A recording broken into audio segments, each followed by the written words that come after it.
Assalamualaikum Ustadz. Waalaikumsalam warahmatullahi wabarakatuh. Kita bisa mulai kajiannya Ustadz? Bisa. Ya.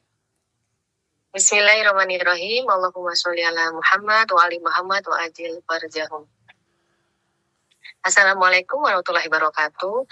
Puji syukur kita panjatkan kehadirat Allah Subhanahu wa Ta'ala yang dengan ridho, rahmat, dan inayahnya kita dapat berjumpa kembali di kajian ilmu insan cahaya pada Kamis pagi. Yang mana pada kali ini kita akan meneruskan pembahasan kita mengenai akidah, yaitu an-nubuwah.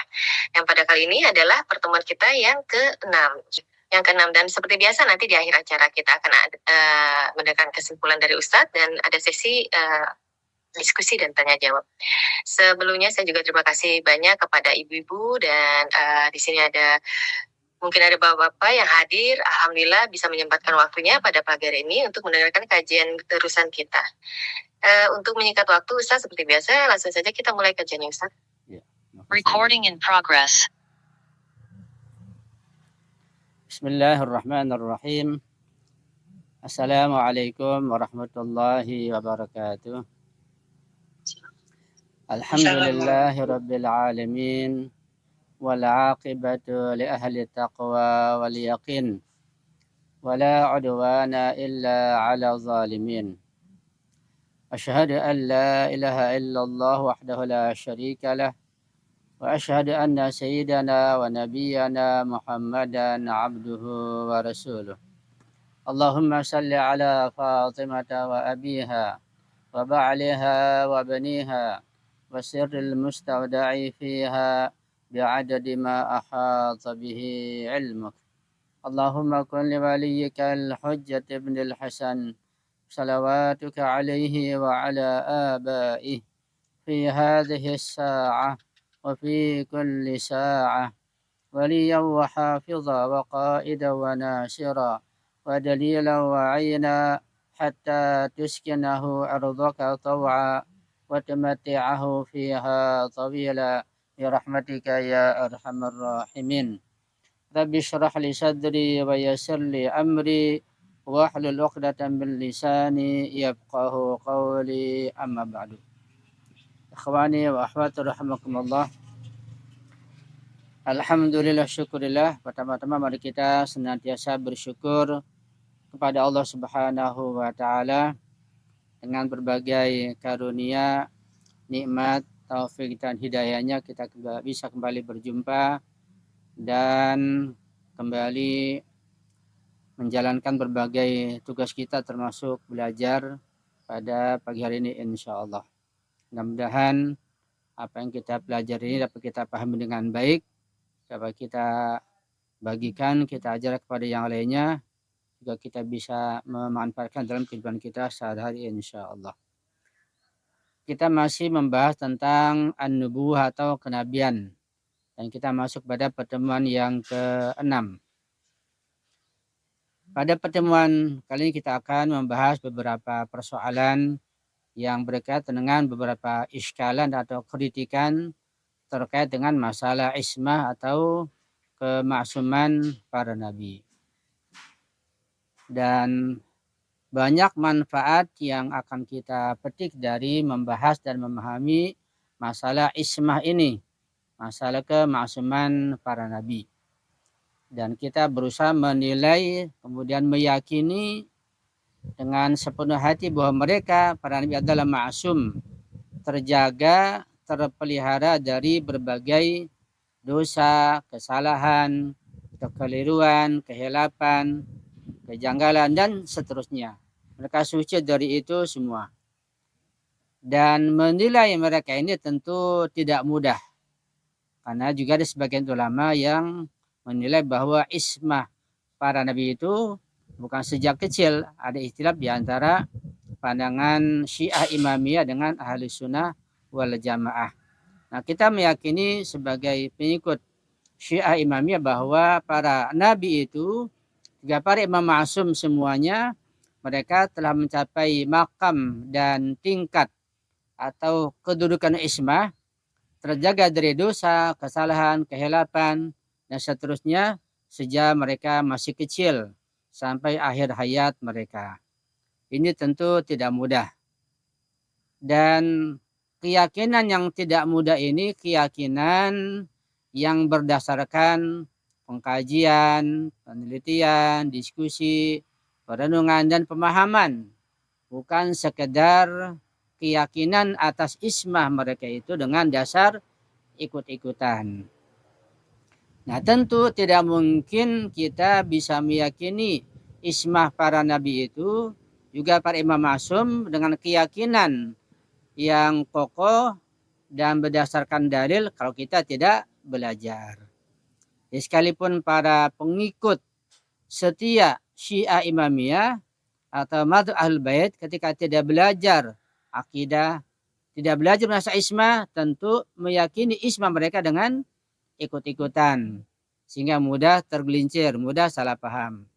Begitulah kebanyakan manusia berkeyakinan dan berakidah dengan jalan ikut-ikutan, sehingga keyakinannya dengan keyakinan perasaan, dengan keyakinan ikut-ikutan, mengikuti orang yang diikuti, banyak ataupun sedikit. Nah, kita berusaha pelajari ini sehingga keyakinan kita berdasarkan penelitian, pemahaman, perenungan, sehingga menjadi kokoh. Jika kita mensucikan Allah, mensucikan para nabi, para ma'sum, itu dengan keyakinan yang mendasar, dengan dalil akli dan nakli. Jadi tentu tidak mudah. Mari kita konsentrasi pada saat ini untuk membahas ismah mereka yang tentu tidak mudah. Sehingga kita akan menjadi para pengikut setia Ahlul Bait dengan penuh keyakinan insya Allah. Dan tentu manfaat sangat banyak sekali insya Allah yang nggak bisa disebutkan di sini. Kemudian kita akan juga melihat sedikit tentang kajian kita pada pertemuan sebelumnya. Saya bacakan di sini, bisa dilihat tagnya. Pada pertemuan yang lalu kita sudah membahas tentang dalil-dalil akli, dalil logika, dan dalil-dalil nakli atau tekstual atau nas Quran dan hadis mengenai ismah atau kemaksuman para nabi alaihimussalam dari segala dosa, kesalahan, dan berbagai penyimpangan. Dengan mengkaji dan memahami dalil-dalil akli atas kemaksuman para nabi Allah tersebut, kita dapat menyimpulkan bahwa akal kita ini dapat menetapkan bahwa dengan terjaganya para nabi dari segala kesalahan dan dosa, maka konsekuensinya adalah terjaganya syariat yang mereka bawa, ajaran yang mereka bawa, terjaga dari kesalahan dan penyimpangan yang terjadi dari diri mereka sendiri. Jadi penyimpangan syariat itu ada dua sisi, ada dua jalan. Pertama, penyimpangan yang terjadi dari diri para nabi, diri para ma'sumin. Ini tidak mungkin. Mereka ma'sum, mereka terjaga. Tapi tidak menutup kemungkinan bahwa syariat itu tidak terjaga dari tangan-tangan jahil. Karena jauhnya kita dari para nabi. Kita akan bahas sedikit.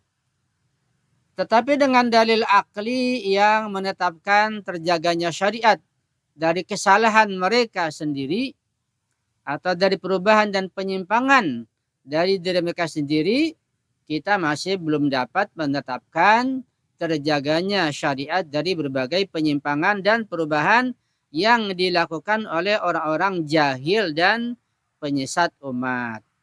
Baik dari kalangan ulama dan kaum muslimin maupun dari selain mereka. Jadi kesalahan, perubahan, penambahan, pengurangan, penyimpangan syariat bisa terjadi dari kejahatan dan kejahilan atau fitnah yang sifatnya eksternal dari luar.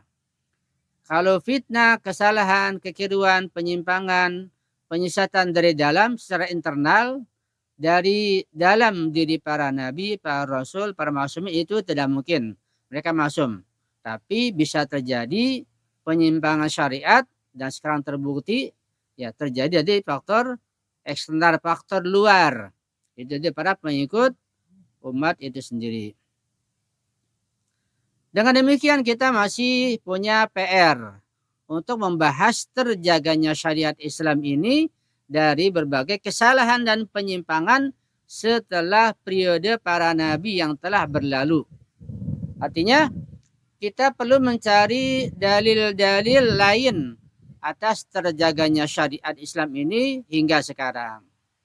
Ini memerlukan pengkajian, pelajaran, dan penelitian yang sangat teliti, yang mendalam, yang hati-hati. Karena ini meliputi pengkajian yang menyeluruh atas syariat Islam. Dari sisi sejarahnya, tafsirnya, akidahnya, fikihnya, akhlaknya, filsafatnya, sangat luas sekali. Sangat luas sekali. Sehingga syariat Ahlul Bait sendiri, kalau kita melihat hadis-hadis yang ada di Ahlul Bait sendiri, juga tafsir Al-Qur'annya itu tidak lepas, tidak suci dari tangan-tangan kotor yang berusaha menyimpangkan syariat. Apalagi selain Ahlul Bait. Betapa sulitnya. Betapa sulitnya. Nah, ini bisa terjadi secara sempurna pengkajian ini nanti ketika Imam Zaman zuhur dan nampak. Karena beliau yang semua membersihkan syariat dari berbagai penyimpangan. Nah, jadi upaya kita adalah membersihkan syariat, terutama yang kita lakukan dari ibadah kita ini, baik dalam muamalah juga, kita bersihkan dari berbagai penyimpangan. Penyimpangan dari faktor luar, bahkan dari diri kita sendiri. Ya, dari penafsiran kita yang kita tidak paham atau kita salah paham. Itu tugas yang cukup berat. Perlu kita mengkaji dan tentu dengan bimbingan guru. Tanpa bimbingan kita tidak mungkin mencapai apa yang kita harapkan tersebut. Ya, itu PR buat kita, perlu kita pikirkan, kita renungkan, dan kita niatkan insya Allah untuk mengkaji itu secara menyeluruh. Dan sangat sulit sekali. Buat para ulama sangat sulit, gimana buat kita? Ya. Adapun dalil-dalil nakli atas kema'suman para nabi, itu sudah kita bahas beberapa ayat Al-Quran, yang antara adalah di surat Shad ayat 82-83, Allah berfirman, "Fabi'izzatika la'ughwiyannahum ajma'in illa ibadaka minhumul mukhlasin." Di sini ada ungkapan al-mukhlasin, orang-orang yang diikhlaskan, yang disucikan dari berbagai macam dosa dan kesalahan. Maka dengan keagunganmu, aku akan berusaha sekuat tenaga. Ini kata setan, kata iblis. Berusaha sekuat tenaga untuk menyesatkan seluruh umat manusia, kecuali hamba-hambamu yang mukhlas. Di sini ada statement dari iblis bahwa hamba-hamba yang mukhlas, yaitu para nabi, para rasul, dan para imam maksum itu, juga ada orang tertentu di bawahnya, mereka sudah kebal. Tidak mungkin bisa disesatkan. Tidak mungkin bisa dibisikkan atau disimpangkan oleh iblis tersebut. Dari ayat ini dapat kita pahami bahwa sebab putus asanya setan dari menyesatkan orang-orang yang mukhlas itu para ma'sumin, ya termasuk para nabi, para rasul, juga sebagian para urafah itu, mereka tidak mungkin bisa disesatkan karena mereka suci dan terjaga dari dosa dan maksiat.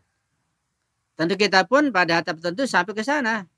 Karena makam ismah itu, makam keterjagaan, itu dibuka sampai hari kiamat. Itu bukan hanya khusus buat nabi, para rasul, buat imam maksum.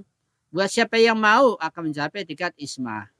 Sehingga kita pun kalau kita mau, kita berusaha sekuat tenaga mungkin mencapai makam ismah, kita pasti mencapai. Ya, sesuai kemampuan, walaupun mungkin di pinggiran. Ibaratnya kalau lautan itu sangat luas sekali, nah mereka mencapai lautan di tengah-tengahnya sangat dalam, ya kita paling enggak sampai di pinggiran, bisa meneguk air 1-2 sendok, itu bisa dicapai dengan sekuat tenaga. Dengan jalan takwa, itu menjauhkan semua dosa dan kesalahan yang kita pahami, kemudian menjalankan semua ketaatan yang sudah kita pelajari. Itu modalnya. Modalnya takwa, menjalankan ketaatan atau perintah dari Allah dan Rasulnya, dan para maksum sekuat tenaga dijalankan seikhlas mungkin, yang syarat-syarat tertentu, kemudian menjauhkan semua maksiat, perbuatan dosa, kemungkaran, dan berbagai macam penyimpangan. Sekuat tenaga sehingga bisa mencapai makam ismah sedikit demi sedikit, tangga demi tangga. Setiap orang yang menjalani ketakwaan, dia akan meningkat tangganya satu tingkat. Nanti dia istiqamah lagi, meningkat lagi. Istiqamah meningkat lagi terus, seperti orang sekolah. Ya menikah pelan-pelan. Pertama dia TK dengan sabar, punya kelas SD, sabar, kelas 2, kelas 3, SD selesai, masuk lagi SMP, kelas 1, 2, 3 sabar, terus ikut ujian, masuk SMA, terus sampai kuliah. Ya kalau di Hauza itu sampai ke tingkat mustahid, sampai ke marja. Ya, tingkat mustahid bisa dicapai usia 40 tahun, marja bisa dicapai usia 70 tahun. Sangat berat sekali. Tapi itu mungkin, itu terbuka. Jadi tingkat isma itu atau makam isma itu bukan hanya khusus buat para nabi, para rasul. Iya secara nas, secara tekstual yang Allah stempel itu para nabi, para rasul, para masumin. Tapi tidak Allah stempel yang terbuka untuk kita semuanya. Dengan kata lain, putus asanya setan itu dalam anggota ya dalam anggota para nabi adalah karena mereka telah mencapai makam mukhlasin dan makam ini tetap terbuka hingga hari kiamat. Dengan demikian maka arti al-mukhlas itu identik sekali dengan arti al-ma'asum, yaitu terjaga dari perbuatan salah dan dosa. Di dalam ayat yang lain Allah Subhanahu wa taala berfirman, "Wadhkur fil kitabi Musa innahu kana mukhlasan wa kana rasulan nabiyya." Juga ada kata mukhlasan di sini.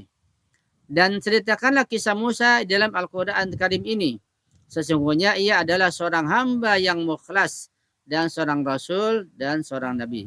Surat Maryam ayat 51. Begitu pula ikhwal disucikannya Nabi Yusuf alaihissalam dari perbuatan keji, yaitu berbuat zina dengan Zulaikha. Allah berfirman, "Walaqad hammat bihi wa hamma biha laula an ra'a burhan rabbi. Kadzalika linasrifa anhu su'a wal fahsya. Innahu kana min ibadinal mukhlasin." Ada kata mukhlasin di sini.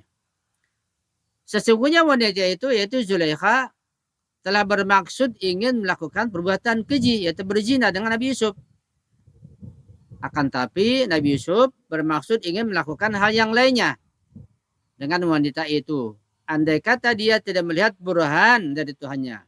Kata burhan punya makna khusus ya, perlu lihat tafsirnya di sini. Demikianlah agar kami memalingkan kemungkaran dan kekejian darinya itu perbuatan zina, perbuatan mesum. Sesungguhnya Yusuf itu termasuk hamba-hamba kami yang terpilih, yang mukhlas, yang disucikan oleh Allah dari perbuatan dosa dan kesalahan sampai ke makam ismah. Itu pertemuan yang lalu, pertemuan yang kelima. Nah, pada pertemuan yang keenam ini terkait dengan materi kita tentang kenabian, kita akan membahas tentang beberapa keraguan dan jawabannya. Ya, ini perlu perhatian yang serius insya Allah. Karena menilai isma itu sangat sulit. Jadi menilai itu, menilai siapapun, menilai diri kita, juga menilai orang lain sangat sulit. Ya, hanya perlu pengkajian dan penelitian dari berbagai sisi. Karena menilai, jangan menilai Nabi, ya menilai orang lah. Lahirnya kita lihat orang itu salah, belum tentu salah. Atau kalau dia benar, belum tentu benar.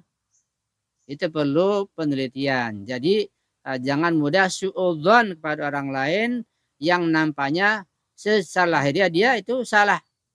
Dan terkadang kita menilai salah orang lain itu dengan ukuran kita. Atau dengan fisiknya kita. Atau dengan perasaan kita atau atifiah perasaan kita. Kalau kita nggak selera dengan orang itu, maka kita nilai dia itu salah. Seperti itu. Misalnya ada dua orang katakanlah. Ya, ada dua orang. Satu orang dia minum khamar. Minumnya diharamkan. Ya. Si A. Si B juga minum khamar. Apakah kedua-duanya salah? Belum tentu. Kalau si A dia dengan ikhtiarnya, dengan senangnya dia salah, dia berdosa. Kalau si B dipaksa, kalau nggak dibunuh, ya dia nggak salah. Itu contoh saja. Begitulah yang lainnya juga seperti itu. Jadi orang kita lihat berbuat salah, belum tentu dia itu salah. Ya, terkadang dengan selera. Karena kita nggak selera, nggak suka dengan perbuatan itu, kita nilai dia itu salah. Padahal di syariat dia itu benar. Nah, jadi menilai itu tidak mudah.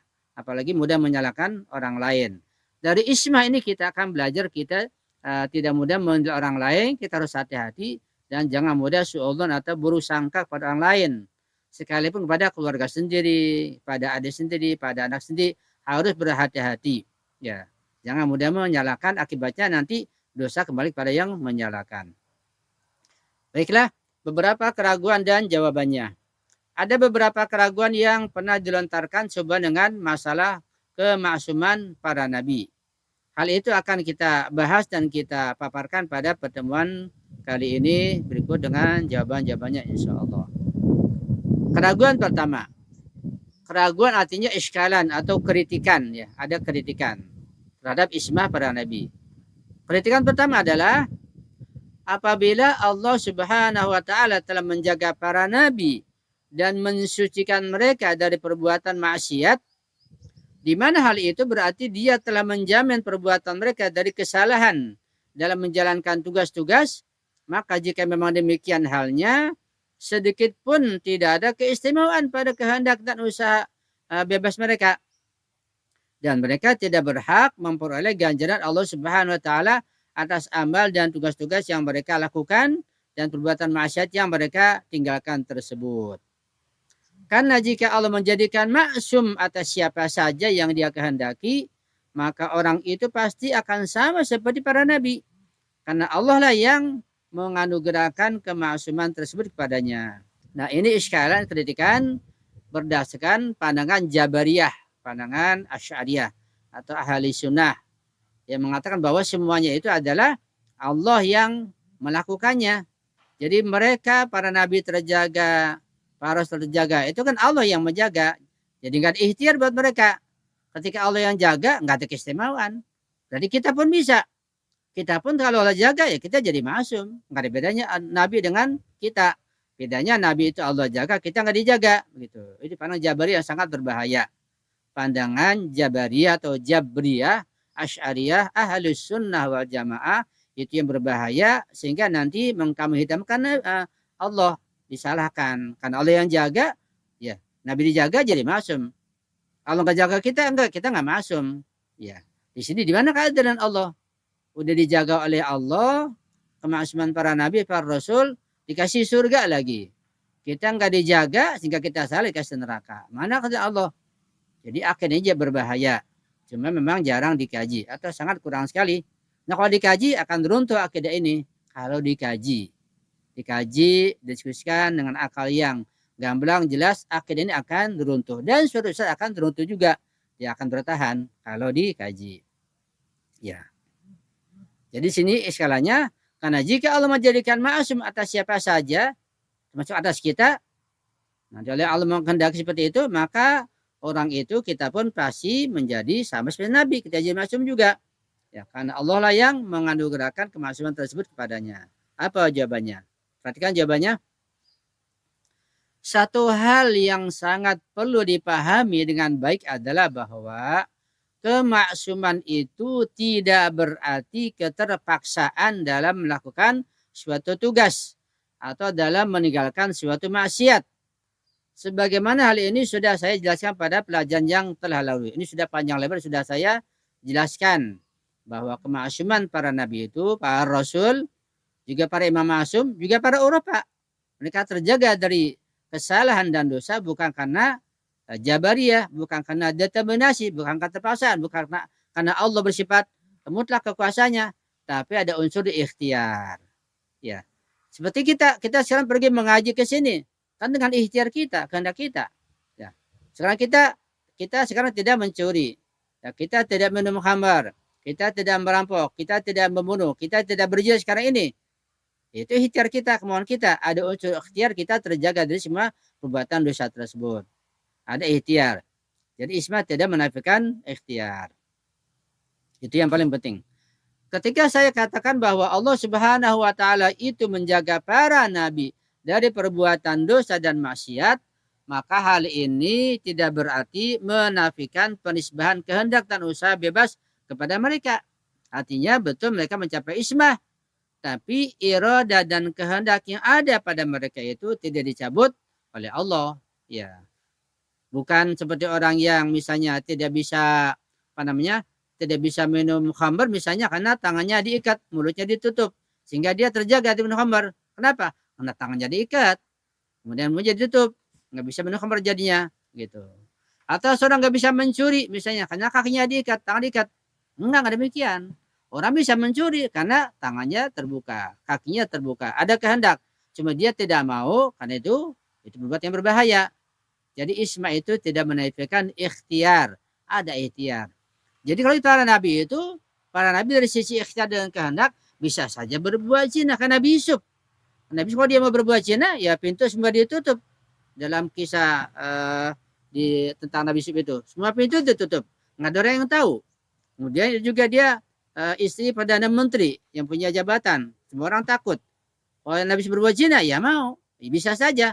Artinya ada ikhtiar di situ.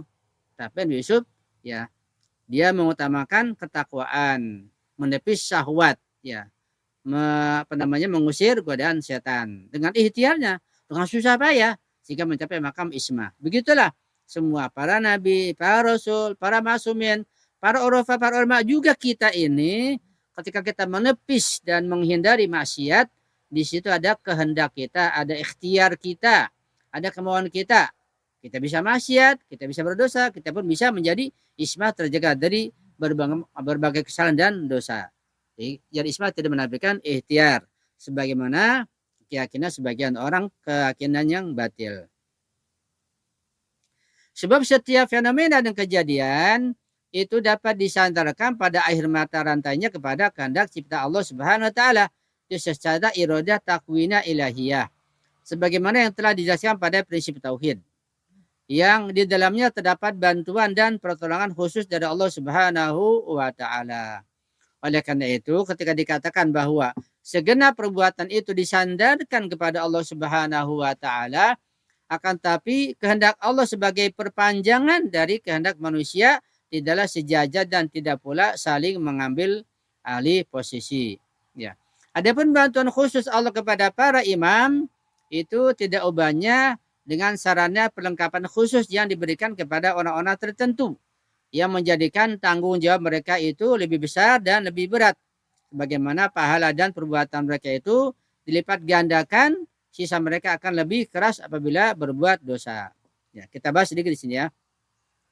Tadi saya katakan bahwa isma itu keterjagaan dari berbagai kesalahan dan dosa, tidak menafikan, tidak menyingkirkan, tidak mencernakan ikhtiar, kehendak dan usaha imam ma'sum atau nabi yang ma'sum atau rasul ma'sum, bahkan kita juga seperti itu. Nah, kemudian di sini tentu ada bantuan dari Allah, ada anugerah dan ma'iyatullah, kebersamaan Allah. Artinya apa? Artinya ketika kita berusaha bertekad kuat, di sini Allah akan bantu. Itu sudah pasti karena rahmat Allah kepada orang yang beriman. Itu ada ma'iyatullah namanya. Innallaha ma'asabirin. Wallahu ma'akum aina ma kuntum. Ada bahasa tentang ma'iyah yang pernah saya bahas. Artinya kalau kita juga nabi, juga rasul, juga ma'asum dan siapa saja berusaha dengan kehendak dan ikhtiar yang ada menjauhkan dosa, maka Allah akan bantu kita. Seperti itu. Ya, ada jalannya, ada jalannya. Jadi ini perlu kita camkan. Bahwa saya juga tentunya, saya ulang-ulang bahwa kalau kita bertekad kuat, kita berusaha sekuat mungkin, sekuat tenaga, dengan tekad yang sangat kuat, berusaha menjauhkan maksiat, perbuatan dosa, pasti Allah akan berikan bantuan kita terjaga dari dosa. Kalau kita berusaha, walladzina jahadu fina lanahdiyanahum subulana. Nah, para ulama mencontohkan seperti kisah Nabi Yusuf. Nabi Yusuf betapa buntu ikhtiarnya. Kenapa? Karena pintu di istana itu bukan pintu pagar, bukan pintu dari kayu yang reot. Pintunya sangat kokoh. Dan bukan satu pintu. Semua pintu ditutup oleh Zulaikha. Dan gak ada orang. Ketika pintu ditutup dikunci, ya, dan gak mungkin bisa dibuka. Siapapun gak bisa buka. Nabi Yusuf pun gak bisa mendobrak pintu itu. Karena pintu yang sangat kokoh, sangat kuat. Dan karena Nabi Yusuf lari pasti bisa dikejar dan digoda. Ya rupanya Nabi Yusuf dia tidak tergoda. Walaupun Nabi Yusuf tahu pintu sudah tertutup, ya secara lahiriah nggak ada jalan, nggak mungkin bisa didobrak. Tapi ada usaha. Apa usahanya? Dia lari sana kemari. Nah, sehingga ditarik bajunya dari belakang dan pintu Allah buka. Jadi pintu terbuka. Allah yang buka pintu itu. Dia selamat. Ya, sehingga kisahnya panjang kalau diceritakan. Bisa dibuka lagi nanti. Sehingga selamat dari perbuatan keji itu. Itu datang bantuan dari Allah. Ya. Banyak contohnya sih. Misalnya tentang kayak kalau dalam peperangan misalnya perang Khaybar, ya. Betapa di situ Imam Ali sudah buntu diserang dari berbagai tempat, dari berbagai jurusan. dari orang Yahudi Khaybar yang menyerang Imam Ali di depan pintu Khaybar, dan tamengnya sudah jatuh, tameng Imam Ali yang dipegang itu nggak ada jalan lain. Tapi Imam berikhtiar, Allah berikan jalan, Allah berikan ilham, wahai Ali dobraklah, ambillah pintu Khaybar itu. Nah, penteng yang ketiga itu diobrak dengan tangan sebelah jadikan tameng. Itu kan luar biasa. Itu bantuan dari Allah yang menurut kita adalah mustahil. Kisah Nabi Musa misalnya ketika dikejar oleh Firaun, udah buntu sampai ke pinggir laut. Pengikutnya mengatakan, wahai Musa, kita nggak ada jalan lain, kita pasti dikejar, akan kena. Di depan kita laut, di belakang mereka menyerang kita, nggak ada jalan lain. Nah, karena sudah ada ikhtiar semaksimal mungkin, Allah berfirman pada Nabi Musa, Musa ambil tongkatmu, pukullah laut itu. Langsung dipukul, terbelah, ada jalan. Padahal menurut akal sudah mustahil. Begitulah. Jadi kita jangan mengandalkan akal kita. Saya ulangi, dalam berikhtiar, kita jangan hanya mengandalkan akal kita. Karena akal kita terbatas. Tapi kita pada kondisi tertentu, akal kita pakai tentu untuk ikhtiar. Tapi kita juga harus lebih banyak mengandalkan tawakal kepada Allah. Nah, makna tawakal sangat dalam sekali. Ya. Makna tawakal sangat dalam sekali. Dalam kajian akhlak, ini kita belum pernah membahasnya. Kalau kita tawakal sepenuhnya, pasti dan pasti Allah akan berikan jalan solusi yang terbaik pada kondisi apapun. Contoh banyak sekali disebutkan, ya ada ratusan contoh nanti yang dimana secara akal nggak mungkin bisa terwujud. Yang terbaru misalnya kayak perang Iran melawan Zionis, berapa dunia merebut Iran, tapi dengan tawakal dan ikhtiar semaksimal mungkin Zionis dapat dihancurkan dan akan terus mereka berperang. Karena mereka menjalankan akal, nggak mungkin Iran tidak runtuh. Mereka kuat, mereka dengan senjatanya, mereka rame-rame, dan banyak munafikin dari negara Arab pasti akan menang. Mereka pakai akal, tapi Rabar pakai kekuatan akal, keimanan, tawakal, pasti akan menang. Itu contoh pelajaran Isma buat kita seperti itu. Ya, sedikit mengenai betapa penilaian itu atau usaha itu harus dengan menggunakan upaya batiniah, yaitu tawakal, bukan saja lahiriah, sehingga kita bisa mencapai Isma seperti itu. Ya. Nah, kemudian yang kedua bahwa tugas para nabi sangat berat. Sehingga ketika mereka sudah berat, dosanya juga dilipat gandakan. Pahala dilipat gandakan, dosa dilipat gandakan. Seperti itu. Ya, karena tugas mereka yang berat. Artinya seseorang semakin tinggi ilmu iman takwanya, maka pahala semakin besar. Itu sudah sangat logis. Setiap seorang yang ilmunya lebih banyak, kerjanya lebih tinggi, pasti gajinya lebih banyak. Dapat lebih banyak. Kenapa dapat uang lebih banyak? Ya karena ilmunya. Karena kemampuannya, karena pengalamannya. Tapi ketergelincirannya pun semakin banyak. Ketika orang bisnis misalnya, ketika dia bisnis 1 juta, keuntungannya paling 10.000. Bisnis 1 miliar, lebih banyak keuntungannya. Makin tinggi, makin banyak modalnya, makin banyak keuntungannya. Tapi kerugiannya pun yang mengancam, ya bisa miliaran juga. Itu wajar. Jadi seorang yang banyak ilmu iman takwanya, pahala semakin banyak, tapi juga godaan, cobaan, dosa yang mengancamnya akan menjatuhkan lebih parah lagi. Seperti itu. Dengan demikian, maka bagi mereka itu akan menjadi seimbang antara ganjaran dan siksa. Dan manusia yang maksum, lantaran usaha baiknya, maka mereka tidak berhak menerima sisa dari Allah Subhanahu wa Ta'ala. Jadi, imam maksum itu atau nabi dan rasul maksum itu tidak akan disiksa. Kenapa? Karena kehendak Allah. Iya, kehendak Allah memang, tapi dengan ikhtiar mereka. Bahkan kita pun tidak akan disisa oleh Allah. Kenapa kita tidak akan disisa? Karena kita berwilayah, karena kita beriman, karena kita bertakwa. Jadi tidak adanya sisa pada kita karena ikhtiar kita. Sekali kita punya ikhtiar, kita punya kemauan, punya kehendak, itu harus kita pegang erat-erat. Tapi juga di sisi lain kita jangan mengandalkan ikhtiar kita sepenuhnya. Kita punya Allah, kita harus bertawakal pada Allah, tawakal pada tempatnya, tawakal dengan pengertian yang benar, bukan tawakal yang sifatnya pasif, ya, atau tawakal sifatnya pesimis. Tapi tawakal yang aktif, yang optimis, yang benar dalam pengertian dan pengamalannya. Insya Allah kita kajian akhlak, insya Allah. Kita perhatikan pula bahwa keseimbangan ini terdapat pula pada setiap orang yang dianugerahi nikmat tertentu. Sebagaimana hal ini terjadi pada ulama dan orang-orang yang mengikuti Ahlul Bait alaihissalam. Ya. Maka tanggung jawab mereka itu pasti lebih besar dan lebih berisiko dibandingkan dengan yang lainnya. Lain dari itu, sebagaimana ganjaran dan pahala atas amal perbuatan mereka itu lebih banyak, tentu siksanya lebih keras jika mereka berbuat dosa. Ayat juga banyak. Bahkan ada ayat yang kita baca tentang ancaman buat para istri Nabi. Di surah Al-Ahzab itu, wahai istri Nabi, ya kalian harus bertakwa, taati Allah dan Rasulnya. Kalau tidak maka akan dilipat gandakan siksanya. Gitu. Itu tentang istri Nabi yang kemudian membangkang, kemudian bermaksiat, maka dosanya berlipat ganda. Karena mereka istri Nabi, itu ada ayatnya. Jadi singkatnya bahwa makin tinggi ilmu kedudukan seseorang, makin banyak pahalanya, makin besar juga dosanya. Ya, jadi kita ini yang berwilayah beda dengan orang awam.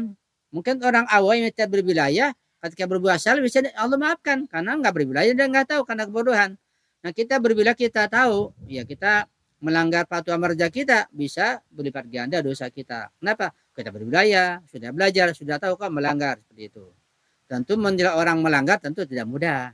Ya, tentu tidak mudah menilai orang. Jangan kita menilai orang, kita melihat diri kita sendiri.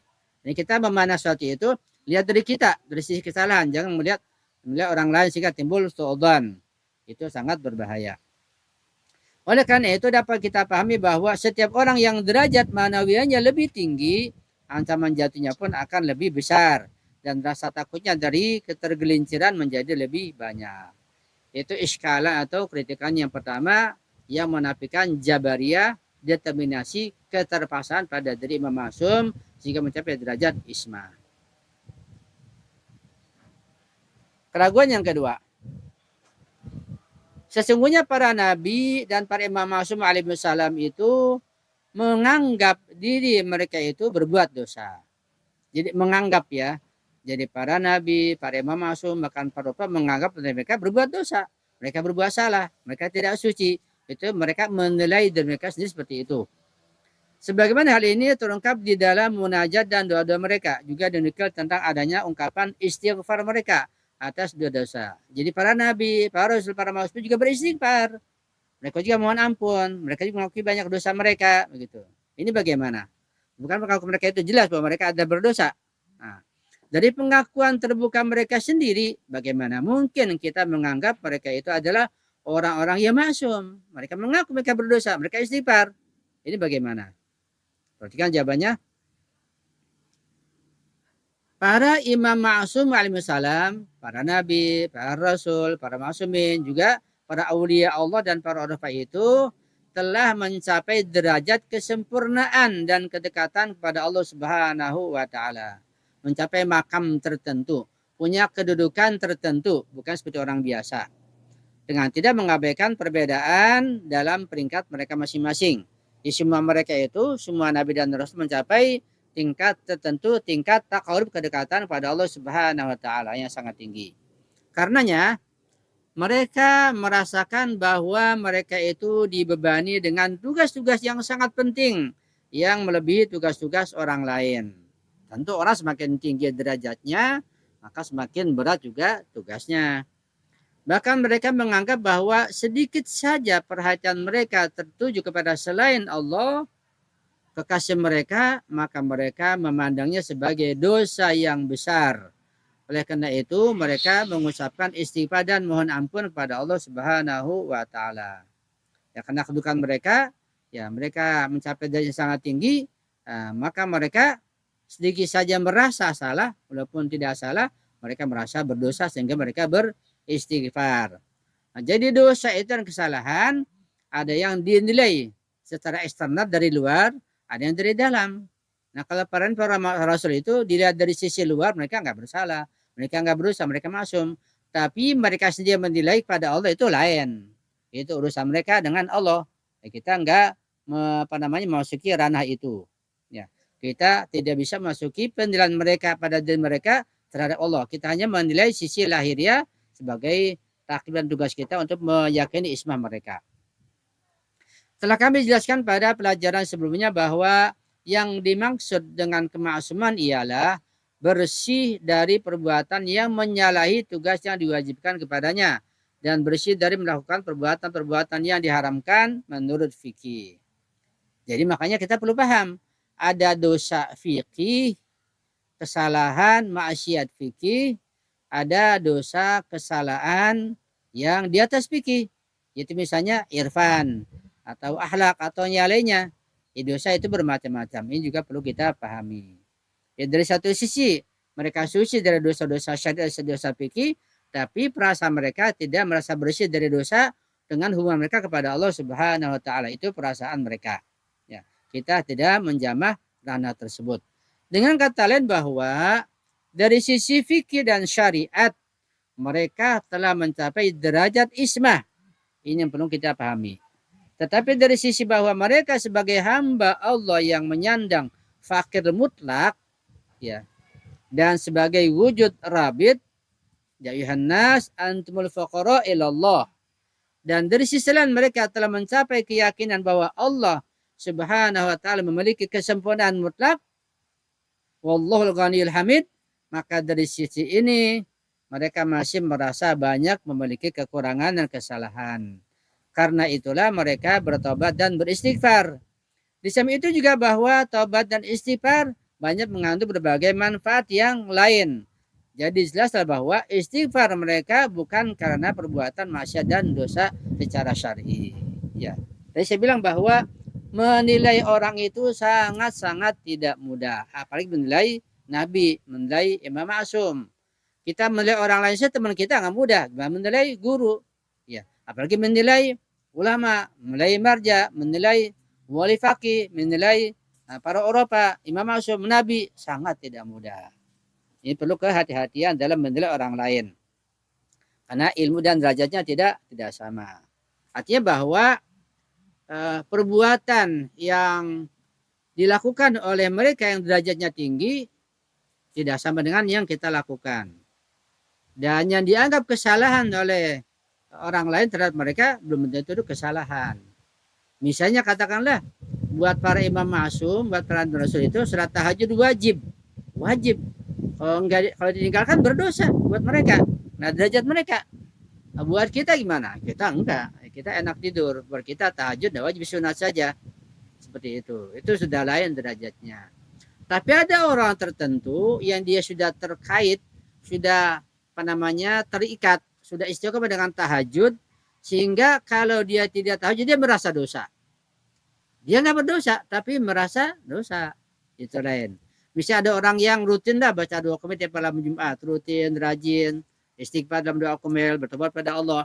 Sehingga kalau dia luput dari doa qomel malam Jumat itu, dia merasa berdosa, ada yang kurang. Itu perasaan. Nah, dia nggak berdosa, tapi dia merasa berdosa. Itu perasaan yang baik, itu yang mulia. Begitu. Paham ya? Para nabi, para rasul, para maksum juga beristighfar. Kita pun beristighfar. Tapi apakah istighfar mereka dan istighfar kita itu sama? Tentu tidak sama. Istighfar kita istighfar dari dosa kita, kesalahan kita, kelalaian. Jelas kita salah, jelas kita berdosa, kita maksiat, kita beristighfar. Tapi apakah istighfar mereka karena mereka salah, mereka berdosa, mereka maksiat? Tidak demikian.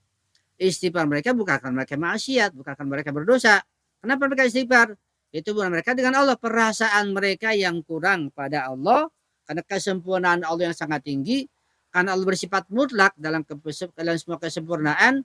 Allah mutlak dalam rahmatnya, dalam ilmunya, dalam kekuasaannya, dalam kebijakannya mutlak gak terbatas. Dan karena mereka sangat terbatas, sangat kecil bagi hamba Allah, sehingga banyak mengalami kekurangan, merasa kurang, merasa dosa. Yang mereka beristighfar, itu derajat istighfar yang luar biasa. Jadi kita istighfar ini, kalau kita bahas panjang, kita istighfar juga bertingkat-tingkat. Dan semakin banyak orang beristighfar dengan ilmu pengetahuan, saya ulang ya, semakin banyak orang beristighfar siang malam, tapi dengan pengetahuan dan perenungan, maka istighfarnya semakin meningkat. Dan perasaan mereka dalam istighfar akan meningkat juga. Sampai daripada tingkatan istighfar itu bukan buat dirinya. Ya. Itu langsung Allah yang membimbing. Hanya dia nggak pelit. Ya. Jadi walaupun dari sisi dia istighfar buat dirinya, merasa salah di masa lalu, merasa banyak dosa, istighfar buat dirinya. Tapi Allah bimbing nanti istighfarnya itu nggak pelit. Dia pun beristighfar untuk orang lain. Begitu. Itu Allah bimbing seperti itu. Itu perjalanan ma'nawiyah, perjalanan suluk dan irfan. Sampai ke situ itu pelan-pelan. Ketika dia istighfar ingat dosanya. Juga ingat dosa orang lain sampai dia mendoakan, ya Allah saya istighfar untuk dosa ayah saya. Istighfar lagi, saya istighfar untuk dosa ibu saya. Istighfar lagi, saya istighfar untuk dosa-dosa saudara saya. Semua diistighfarkan. Istighfar lagi, saya istighfar untuk teman saya, untuk tetangga saya, untuk jamaah saya, untuk murid saya, untuk semuanya begitu. Itu akan meningkat. Kok bisa begitu? Itu dengan sendirinya nanti. Kalau dengan pengetahuan istighfarnya. Nah, kalau tanpa pengetahuan, istighfar kita perlu istighfar berikutnya. Kenapa? Karena istighfar kita istighfar yang salah. Itu ada ungkapan Imam Ali ya yang sangat dalam. Bahwa istighfar tidak semudah yang kita gambarkan. Ya, istighfar sangat dalam sekali. Jadi bisa jadi ini istighfar kita ini masih pada tingkatan istighfar kita malah perlu istighfar berikutnya. Jadi kita beristighfar mohon ampun pada Allah karena kita istighfar yang salah begitu. Istighfar kita malah perlu istighfar yang berikutnya. Itu masalah istighfar yang sangat dalam. Jadi sekali bahwa istighfar para nabi, para rasul, para imam masum yang dikatakan oleh Al-Quran bukan istighfar seperti kita, bukan istighfar sembarangan, istighfarnya berbeda. Yang mereka tetap dalam kemaksiman mereka. Adanya istighfar mereka di hadis, di riwayat, di doa mereka itu tidak menunjukkan ketidakmaksuman mereka. Itu punya makna yang lain. Jadi sekali lagi menilai imam masum, menilai para nabi, para rasul, juga menilai orang lain selain diri kita, bahkan menilai diri kita sangat-sangat sulit, perlu ilmu pengetahuan. Jangan suudzon. Sebab tanpa ilmu kita akan mudah suudzon kepada Allah, bisa musyrik suudzon kepada Allah, naudzubillah. Ya, kalau mereknya berwilayah, kalau nggak belajar, apa bisa suudzon pada Allah? Ya sangat mungkin namanya nggak belajar. Di sini kita perlunya belajar. Ya, nggak terasa itu.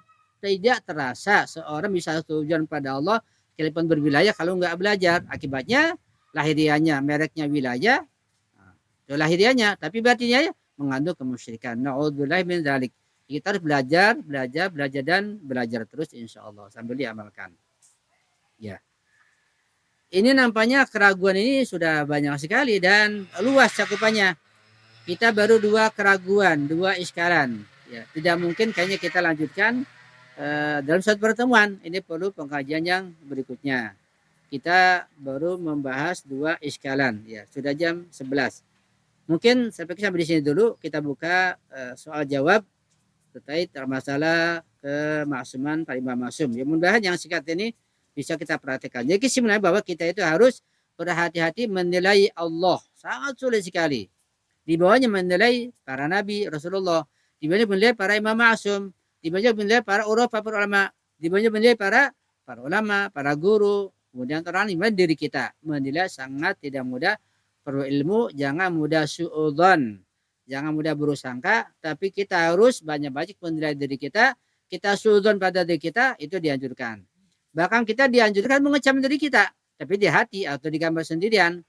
Sebab Quran mengatakan sampai Nabi Isa mengakui Rabbana dzalamna anfusana, kezaliman dari mereka, diri para masumin, juga dari Nabi Adam, Rabbana dzalamna anfusana. Kita pun bisa mengecam diri kita. Kita nggak apa-apa. Ya, kita mengatakan hal-hal yang buruk buat diri kita agar kita sadar, tapi jangan kita mengucapkan yang buruk pada orang lain. Jauhkan, sucikan lisan kita di kata-kata kotor buat orang lain. Buat kita nggak apa-apa, misalnya kita bilang buat diri kita misalnya sendirian di kamar atau ketika tahajud di malam hari, wahai misalnya katakanlah, wahai misalnya atau diri saya, wahai Ahmad Marzuki, betapa kamu bodohnya, betapa kamu kurang ajarnya, betapa kamu nggak ngerti, betapa kamu nggak paham, dunia ini sementara, dunia penuh fitnah. Kita kejam diri kita itu nggak apa-apa, tapi diri kita akan membangkitkan semangat insya Allah. Itu tingkatan sangat paling dasar untuk mencapai tingkat suluk untuk berikutnya insya Allah. Itu mungkin yang bisa saya sampaikan barangkali ya, sudah kepanjangan. Kita buka tanya jawab. Silakan Ibu Ira untuk buka tanya jawab.